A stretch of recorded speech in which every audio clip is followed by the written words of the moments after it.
All right, welcome everybody to our latest Live Motocross podcast as we talk all things Motocross of Nations and silly season with the great man Jason Thomas. Obviously, firstly, thank you to everyone for listening and supporting the website and these podcasts. It's greatly appreciated. We'd also like to thank our sponsors for this episode in Fly Racing and Firepower. Starting with Fly Racing, who have just dropped their 2026 range recently, which raises the bar once again for performance and design. Built with championship proven technology, the new collection is all about control, comfort, and confidence on any track in any conditions. Leading the charge with the Formula S, the world's first off-road smart helmet. It's a game changer and a bold statement of Fly Racing's commitment to innovation. Ready to ride? Check out the full lineup at flyracing.com, your local dealers, or follow flyracing.global on social media and be sure to cheer on all their athletes across the globe. Also, big shout out to Firepower, who are teamed up with many industry heavy hitters like Club MX. So be sure to check them out online and on socials to see why they're so highly regarded.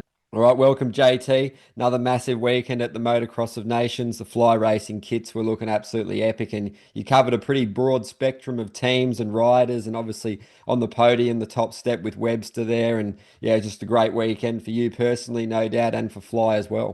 Yeah, it was. It was a banner weekend. I mean, the sports marketing team on our side for Fly Racing, they had their work cut out for them. Just the number of riders that they had in general. We had one rider on Team Germany, two riders on the Belgian team, one on Team USA, which was a last minute addition and a full fire drill to execute.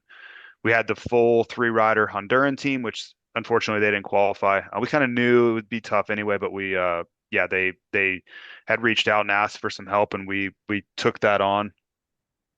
We had one rider on Team GB, which they had a tough go as well, with Conrad Muse. Kyle Webster, of course, on the winning team, which is a part of Yariv Konski's efforts. Probably leaving some out, but it was just a really, really big effort by the team. And to be honest, I think they knocked it out of the park. Like every look was different. I really didn't see any that I didn't think were A plus efforts. So I just want to give them a big shout out because they deserve it. That was I get a lot of the comments made towards me when it's really the team that I sit right next to. I'm involved in their conversations, but on the execution side, they did a fantastic job, and I was super proud of them.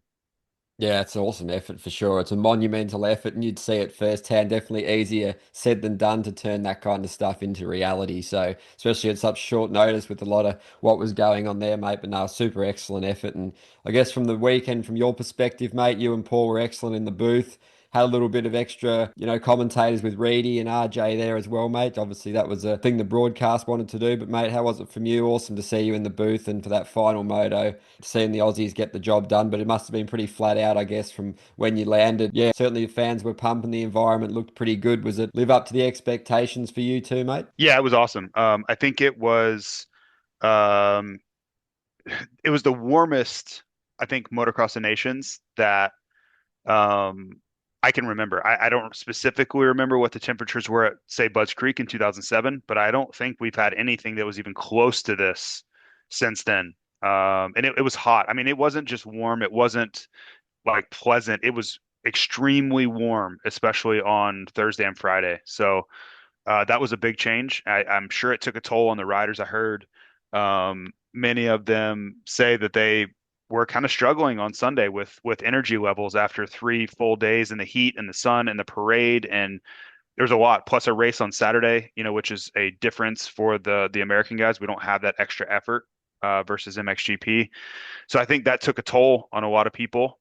As for me personally, yeah, of course I wanted to do all three races. I would have loved to, but for them to get in, legends of this race and legends of the sport, period, I completely understand, having them a part of the broadcast. So um, to be involved in any level is a huge privilege for me. So I'm certainly not going to complain about any of it. But yeah, to jump in there for race three as kind of things were unfolding and the podium positions were being kind of sorted. Yeah, that was a lot of fun doing math on the fly. And, Paul and I have worked together a lot now.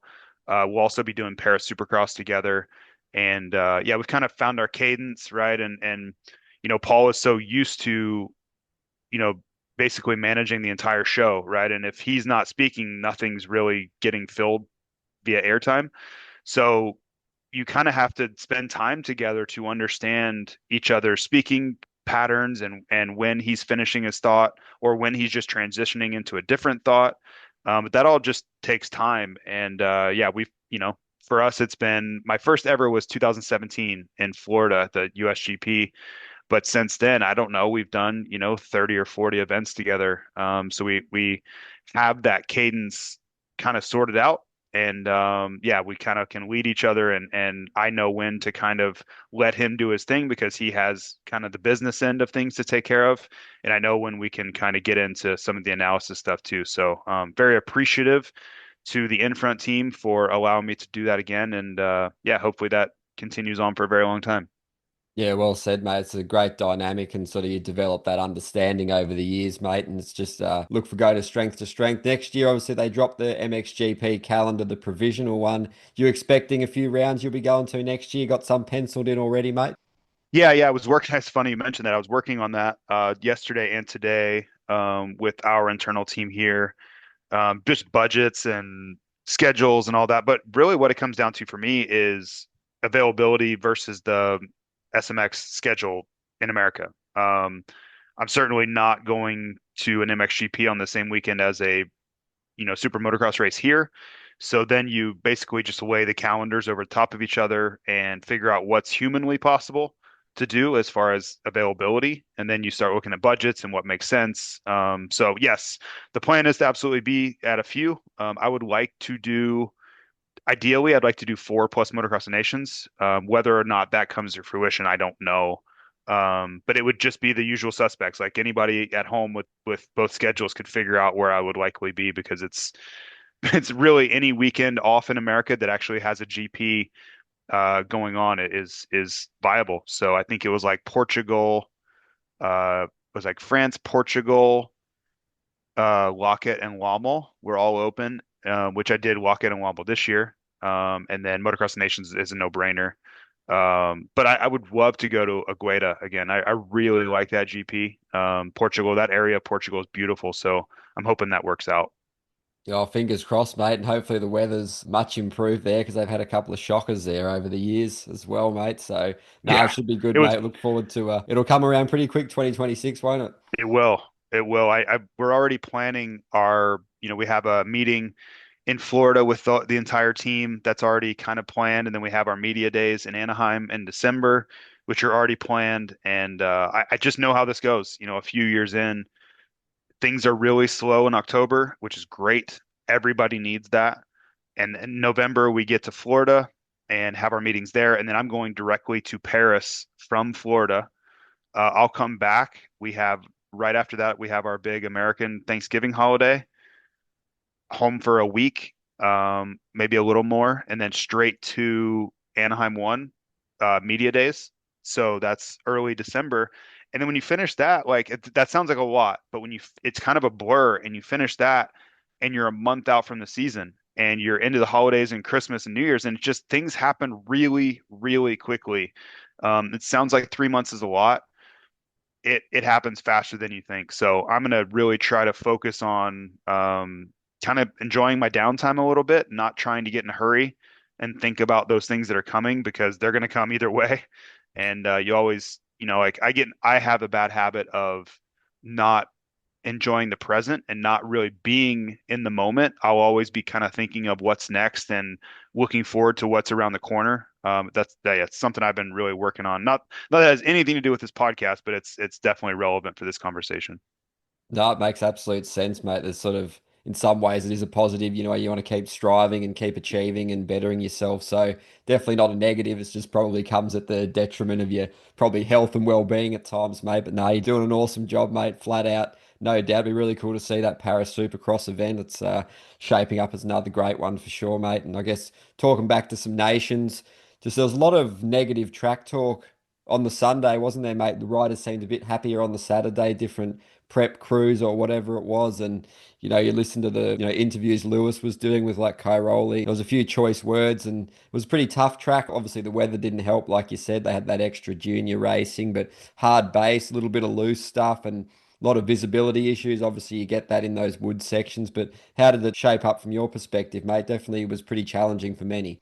Yeah, as a racer, had I been forced to ride it, I would have, I don't know that I would have made the comments so much because I just don't really go down those pathways all that often, but I would have felt it. I wouldn't have enjoyed the racetrack at all. I thought it was way too hard pack. I didn't think that they did a great job on the front end of getting it soft enough to keep moisture in it. And once you let the base harden, it's really, really difficult to bring it back from that. So, I try not to be super critical because I don't know all of the aspects in play. I don't know the variables that they had to deal with. Maybe things didn't go exactly as planned and they were chasing it from there. I'm not privy to all of those things. So I try to be fair with it. But in the end, if you're just a binary, was the track prepped incredibly well or not? I would say probably not. The pro motocross race there is typically much better than that. So, um, kind of wonder. I know that it was a different crew working on it. I can't imagine that didn't play a role somewhere when you have a different set of people prepping the track. That has to be a factor. I thought the most interesting thing was you heard like Justin Barcia talking about, people should take note, and you can see how many people are able to move around on the racetrack. I mean, I understand that aspect of being able to move around, but at what cost? Like if you have no traction and people are crashing and losing traction, like I just at what cost would be my response to that. Um, I know he wasn't there riding it, so maybe it got worse than when he kind of made that comment on Twitter. I didn't talk to anyone that thought the track prep was good, right? And if everybody that's riding it, all to a man, I'll kind of say like this isn't very well done. I'm going to probably listen to them more. Yeah, well said, mate. It's definitely shaped up interestingly, and like you even saw Hunter Lawrence, even though he won that moto, he went down a couple of times, just really catching people out left, right, and centre. Fernandez had a huge one. There was a couple of blokes came away with injuries, which is never good to see. But I guess your take on the Aussie performance, mate. Another great effort by them, going back to back. Obviously, Burner really well on the team, and those Honda lads they put in a massive effort to get it all done, and the Australian crew back home at the fundraising. So yeah, the Lawrence brothers did what they had to do, and then Kyle Webster really epic recovery rides after crashes early in both motos. So he definitely rose to the occasion and got the points needed, and they won by a pretty comfortable margin in the end, didn't they, mate? But really cool for Hunter as well after just falling short in SMX recently, and even though he had those uncharacteristic spills, which is not really like him, he's usually dialed, focused, concentrated, but he was a cut above as well on the day. So Jet did his thing. So just your take on all things Australia, mate. Deserved winners. Yeah, they were the best team. They were best team going in, and I think they proved why they were. Even with Webster's troubles, two first turn crashes. I think his effort gets discounted a bit by people that aren't really, maybe they weren't there, or maybe like, I know the coverage is difficult to kind of follow a guy like Webster moving through the pack, right? The cameras are going to be on the leaders the whole time, but being at the event, you can monitor progress the entire way. And I just give him a lot of credit because it would have been very easy for him to buckle under that sort of adversity and not be able to move through the pack on a 250 versus the 450s. A myriad of reasons that it could have gotten a lot worse. Now, could he have found a way to stay up, either start, like, of course, sure, that would have been great. Like, I don't think anybody was excited about seeing him on the ground in both first turns, but you deal with the situation you have and you try to make the most of it. And I think for him to catch up to the positions he did, he really wasn't that far behind guys like Justin Cooper, who got reasonable starts. So positioning wise, I thought like he's never going to get the credit of Jet or Hunter, nor should he. But the work he did, like the quiet work he did to give them a reasonable score when he was kind of up against it, yeah, I think that was a very probably underappreciated effort from Webster. At the other two, I mean, they were as advertised. Like I knew Jet would be the best guy. Now I didn't know he would crash with gifting in race two and all those things. But even then, to see him kind of blow past the likes of Geiser and Febvre and whoever, and it wasn't until he kind of made a mistake catching Tomac that he finally decided to back it down. I mean, I think he just proved again he's the best rider in the world, even though Hunter beat him in race two, and Hunter had one of the best efforts of his career, in my opinion. Um, I think, they came in. I felt like they were the best two, period. And I have no reason to see after the results why I wouldn't say they're the best two on the way out as well. Yeah, they're looking like they could definitely reel a few of these titles off, on top of the two they've already got now. So yeah, it'll be interesting to see how that plays out. Obviously, a lot of teams with a lot of talent in America, obviously, without Sexton and Deegan, it was always going to be a tough ask, but they stepped up and did really well, got on the podium. Wild day for Hampshire, mate. It was quite strange to see him having so many spills, mate, because he was pretty solid and consistent in pro motocross, on that 450, mate. But I think I heard a stat was it 7 crashes throughout the day, and you got to respect him. He gets up and he's all in, but in the end, it didn't impact them getting on the podium or finishing second in the end. And Tomac did his thing, and Jay Coop put in a couple of solid motos. But just your take on would have maybe having Deegan and Sexton turn the tables, or you reckon Australia just would have had it still? I think if Sexton and Deegan raced, I had it 50-50. I really thought the teams were incredibly evenly matched at that point. And it's not even that each rider is evenly matched. I just think the math for most simulations would have been really similar. I think Jet still beats Tomac or Sexton, whoever. Like I guess Sexton would have been MXGP. I think Jet still beats Sexton because that's really all we've seen happen for the last 2 years. So why would I think miraculously it would change here? Hunter would have beaten Tomac just as he did on the weekend. We watched that already. The real question is by how many positions would Deegan beat Webster? And he would have beat him. If he stays upright, he would have beat him. Deegan's, in my opinion, the best 250 racer. Kai DeWolf could make an argument for that. I'm not going to disparage Kai DeWolf in that conversation either. I just think all around Hayden is the best guy because he would crush him in any sort of supercross racetrack, right? So all around, I think Hayden Deegan's the best racer. So you have to think what position, you start to think what position does he get? Well, Kai went like what 8-9 or 8-8 or something like that. So if Deegan has something like that type of finish, and I think on that racetrack, a track that Deegan has won on multiple times, it's hard for me to think that Deegan wouldn't beat Kai Wolf on that track because he has the edge. Next year in France, or if they went to Assen, or if they went to wherever, Arnhem, Kai would smoke him. Like I firmly believe that. But at Ironman, I think Hayden has the edge on Kai Wolf. I think he would have beaten him. So let's say, for math's sake, that Deegan goes 6-6 on the day. And I think he could have been better than that. I think he would have been ahead of that even because we saw Voan running around seventh at times. So I think 6-6 is a fair number to give Deegan. If Webster has the score he does, now it's close. It's really close. And I'm not, it's all ifs and buts. But in that scenario, I think we would have had a barn burner, like as far as the math goes and drop scores, and it would have been incredibly tight. So on paper, I think we were pretty clear underdogs to Australia with the team we took. But had we taken our original team, I 6-1, half dozen the other of how that would have went. Yeah, really interesting stuff. And obviously with Hayden Deegan, have you heard anything, the latest from their camp? Obviously getting ready for that 450 step next year. Obviously still going to be racing 250 Supercross from what we're hearing, and he's racing WSX. How's the recovery going? There's a bit of rumors about him going to Fox. So there's a lot going on with Deegan, mate. You got something concrete there, mate? Yeah, I mean he's definitely going to Fox. That's a certainty, and I'm not I have no bearing on the situation, but I mean I know that to be true, so I'm not going to deny it, here. Um and they really I think this fits what they need, right? Like they've always had superstars, and Ken Roxon is, he's going to be around for a while, but not forever. And it's hard to imagine that Kenny's in his prime, right? They lost Adam Cincerillo. They don't have that guy right now that is the Supercross champion contender. And they always have. They've always had that guy, from Stewart to Carmichael to Dungy to Roxon to whoever. Take your pick. They've always had a guy like that. And right now they don't. So I think this is a good fit for them. This makes a lot of sense, in my opinion. They have big budgets. They're not scared to spend money, and that's what Hayden Deegan's going to command anyway. So that all kind of makes sense in my mind.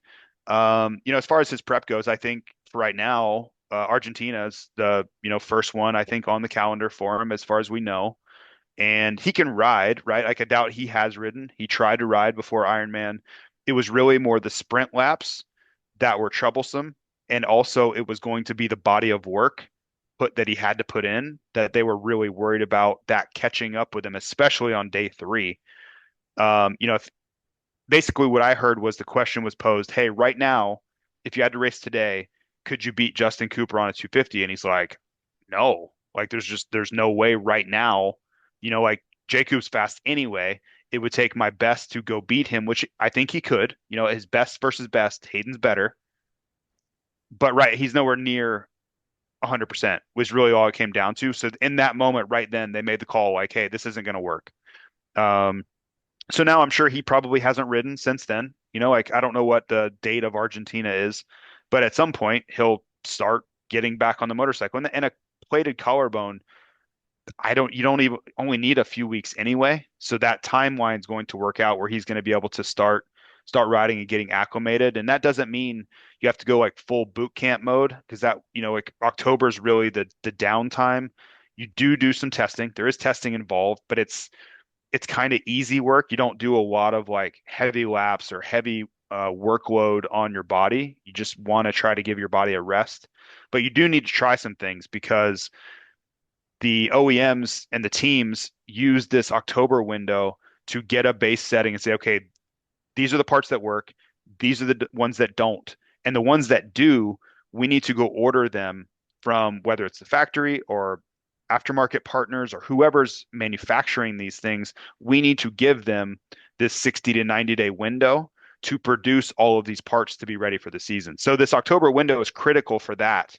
It's just not a time where you'd want to just be hammering out laps endlessly. That's going to come like mid-November. Yeah, absolutely. Great insight there. And you obviously hear like Hunter Lawrence talking on Pulp the other day, and all the GP teams, they're obviously rushing back straight to do testing and getting that sorted now for the reason you said, mate. So there's certainly no rest for these blokes just yet, is there?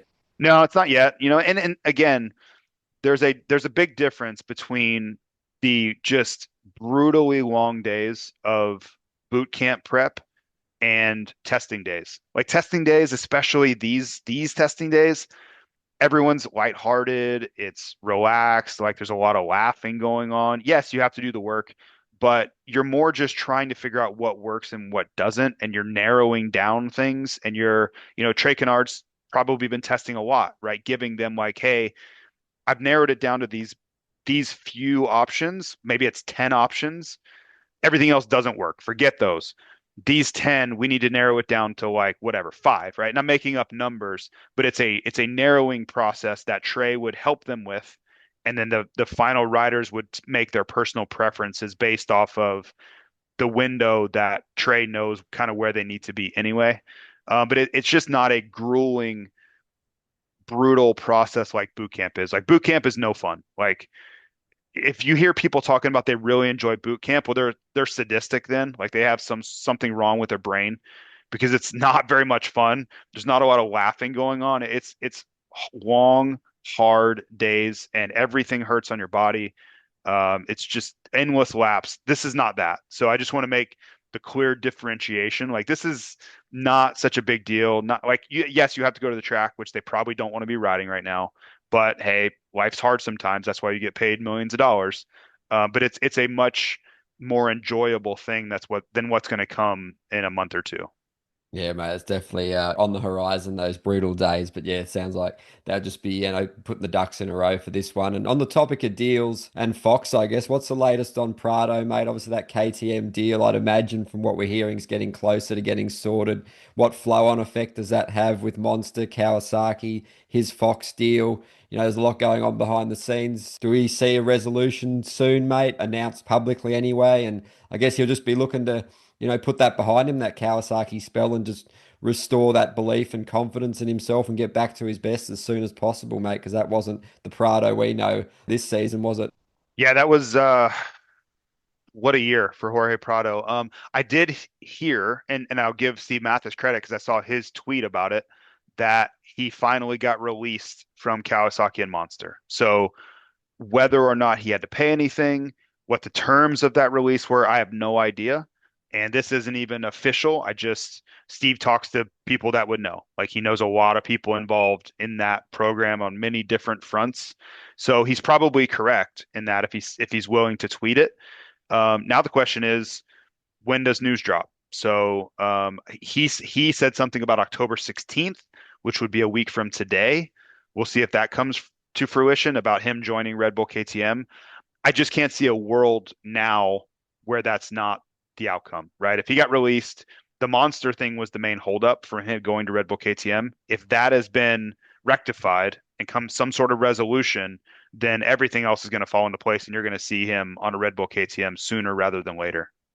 Yeah, definitely plenty of interesting things to follow there, mate, and definitely all eyes will be on him. I guess the pressure, the expectations will be elevated. Where they stand, I'm not too sure at this point, but yeah, definitely he'll be wanting more. And yeah, back to the nations chat. Obviously, France rounded out the podium. Vallon did pretty well. Febvre was solid. Renault still dealing with injuries, not overly happy on the bike. So obviously they'd be happy to get on the podium, mate. Paul Unn and the crew, they run a really good program for that event. Make sure everything's pretty well dialed and then you look down in Belgium, it could have been a better day for them. Obviously, Everts was solid. Sasha had that issue, which was pretty costly in that first one. And Lucas Coenen did well as well, mate. He's just a force to be reckoned with. But I guess, are they going to be racing some Supercross in 2026? Do you reckon, mate? Is that on the cards for them? And what are they looking like with the program, mate? But the fly kits were excellent on those two as well. Yeah, yeah. The Coonens are going to be racing. I think they'll race the first four or five, not so different than what we saw from Prado in 2024. That's something that I fully expect. They're currently at Master Pools in Texas doing Supercross laps, and yeah, I don't know their schedule. I don't want it to seem like I know everything that they're doing. That's just simply what I expect them to do is race some Supercrosses early on. I do think they'll race a couple pro motocrosses in the summer when schedules permit, because make no mistake, in 2028 they're coming here, right? So this is what I can assess is a gradual process to have them acclimated. So when they come in 2028, they're very used to it, and it's not a big transition at all, right? Track schedule, just the inner workings of the series, like all the things that would take time to learn, they should have all that sorted out, and especially in a low pressure environment like they're going to have this year and next year. So it's going to be awesome. They're going to bring a lot to it. Both of them are incredibly exciting to watch. They're really talented and they get great starts, which means they're going to be in the fight all the time. So yeah, I mean, not that we don't have 10 million things to be excited about for January. Just add those two kids to the recipe of that. Oh, it's going to be awesome, mate. Yeah, definitely some of the brightest talents in the sport. And obviously the brothers theme continues. But, you got the Lawrence brothers, the Coonan brothers, the Razoulis brothers. It's pretty impressive, the production line of talent coming across. And obviously wanted to get your thoughts on Langenfelder as well, mate. Obviously getting run over there and getting a nasty couple of injuries there. But overall would have been really cool for you to catch up with the Dakali crew and see the Coonan brothers and Langenfelder and congratulate them on that MX2 title and a really positive season for the Coonans as well, mate. Obviously, you saw him, a couple of months ago now, but really cool to see him after they've got the job done. It was a tense finale in Australia there, but Langenfelder really great end of the season, but not a great end to the full blown season at the Nations there, mate. But he'll rest and recover and be back for 26, won't he?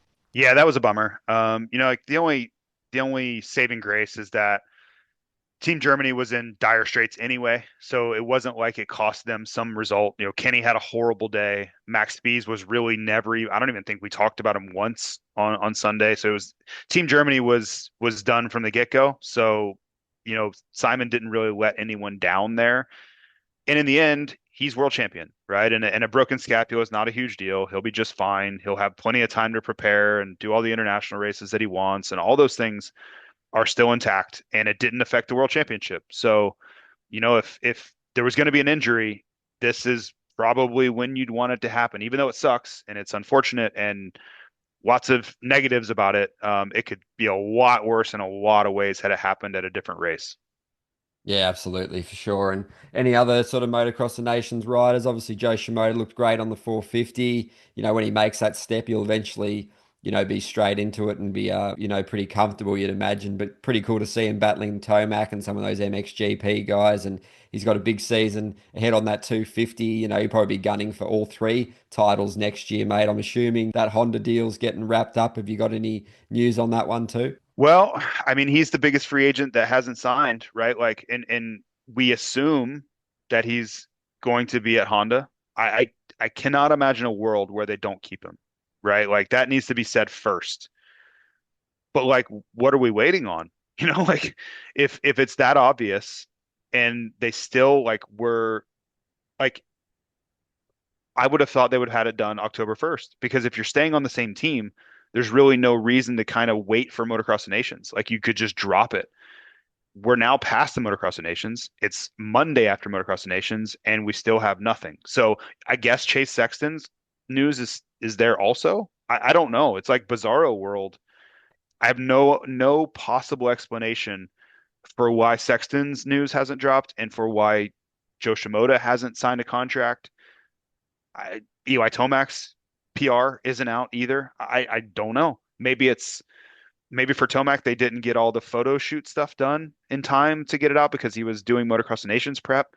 I don't know. It seems all very strange with the timing here. So I don't think there's like where there's smoke, there's fire type stuff, but it is really peculiar that I've heard nothing about who is going to fill the second seat at Kawasaki. Nothing, like not one word as far as clarity. And okay, I've heard rumors that March Banks is going to race the 450 in motocross. I've heard that, but they, I can't imagine a world where they just go racing with one 450 in Supercross. Like I don't even think that their contract allows that. Like I don't think Monster Energy allows that per their contract. So yeah, it feels like we have everything ironed out, but there's some really big holes that need to be filled, is at least on a public scale anyway. Yeah, is that Justin Hill rumor? Anything in that, mate? I mean, I don't picture a world where Monster Energy Kawasaki goes and signs Justin Hill.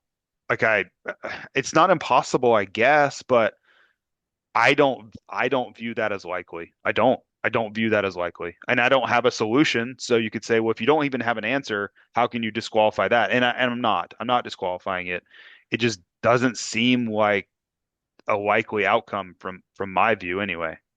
Yeah, it's definitely a watch this space. A lot of water to go under the bridge, and we're, like you said, in October, and yeah, the season's going to be upon us pretty soon. So hopefully they can get a resolution pretty quickly. And just a couple of last Motocross of Nations topics, mate. Obviously, Cairoli had to battle the pain after he hurt his hand. So good on him. Good on Team Italy as well. Bonacorsi doing his thing, and Pansar putting a hugely impressive performance in alongside Geiser and Slovenia. So yeah, credit to them as well. The Dutch had a rough one with obviously Koldenhoff going out, but DeWolf was on form again. He seems to love the big stage, and whenever he gets a chance to flex his muscles and show his class, he doesn't mind that, mate. We're hearing potentially he could move up to MXGP next year or stay in MX2. There's a lot to weigh up for him as well. Wants to race the Supercross, mate. So one of these other young talents with a lot of options too, like the Coenen brothers, isn't he?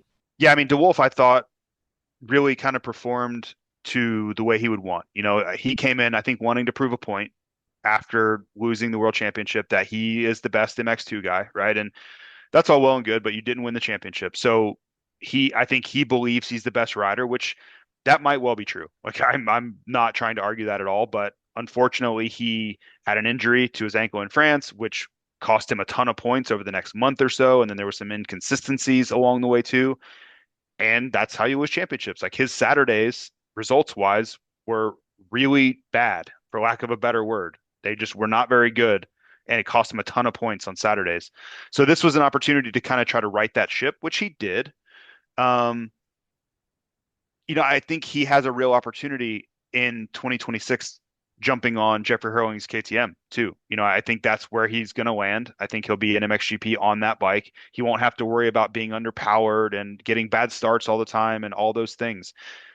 The real question is, can he replicate what Lucas Coenen did in 2025? Because Lucas Coenen set the bar really high coming in as a MXGP rookie and going out and winning races. I don't know if he was going to do that or not, but that is what is going to be expected. And he and Lucas Coenen are not buddies. Like they do not really get along at all. So he's going to want to at least live up to that. Like it's a high bar, but that's what he's going to want to do. So it's a situation to watch because had Lucas Coenen not come along in 2025 and did what he did, I think DeWolf would kind of get a pass on results in 26. Like it's a learning year, sort things out. Now, man, like it's not like he's going to lose his ride if he doesn't do incredibly well. I just think he's going to underperform his own expectations based off of what Lucas did.